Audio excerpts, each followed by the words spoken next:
Hello, Camryn Rogers has announced her presence.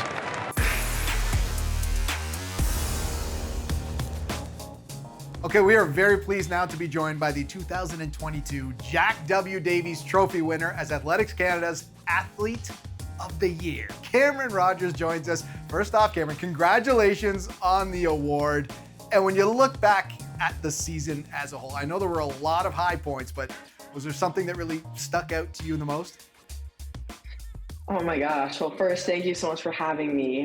When I think back on my season, I feel like there were so many different moments, that were so special to me. Like I finished my NCAA career and had, of course, like my coach, my best friend, my family there to celebrate with me, win the silver medal at World Championships, and then later on win gold at the Commonwealth Games. They were all such incredible moments. And it makes me so excited to have had those experiences and now be looking forward to this year with World Championships, with my first professional circuit.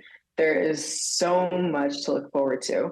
I got to ask you about the event in Walnut, California, because we talked about it on the show. Of course, we let people know the results of these events. And not only did you break your Canadian record, ho-hum did it again, but I was looking, I went, her final throw would have won the men's competition by 2.5 meters. And I know your sport is all about numbers and records and everything else. Did you know that? And is that a little feather in your cap to say, you know what, when you're throwing, it doesn't matter what gender you are? Competed at that meet for the first time last year, and it was one of my dream meets growing up as a kid. So I got to compete there for the first time last year, and I tied the Canadian record and then had another personal best throwing there this year.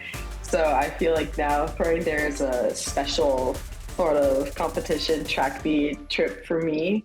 To be fair, the guy's hammer is super heavy, and if you put that thing in my hand, we're going to be talking about meters of distance of difference, and I don't think I'm going to be coming out on top on that one.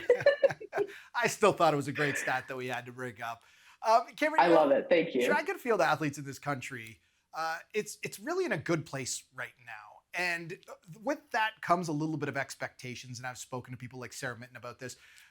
There's a point where if you just show up and have a mediocre result, they're happy for you. But for people like yourself, given your resume now, when you're looking at the World Championships, when you're looking at the upcoming Olympics, showing up and having a mediocre result isn't necessarily acceptable anymore. They are expecting you to win. Do you like that kind of pressure? Do you thrive under it? I'm someone who loves pressure. It sounds crazy, but I'm someone who loves it, has always loved it. And so for me, knowing that those expectations exist, I think is a reminder that, these are things that we've trained for. These are things that we've worked so hard for over the last few years. And Paris Olympics are next year. And then, of course, LA in 2028. We have the World Championships in 2025 back in Tokyo, which I think is going to be super, super fun too. Like, there is so much to look forward to, and I'm excited for absolutely all of it.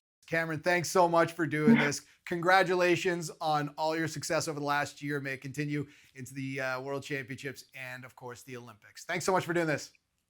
Thank you so much for having me.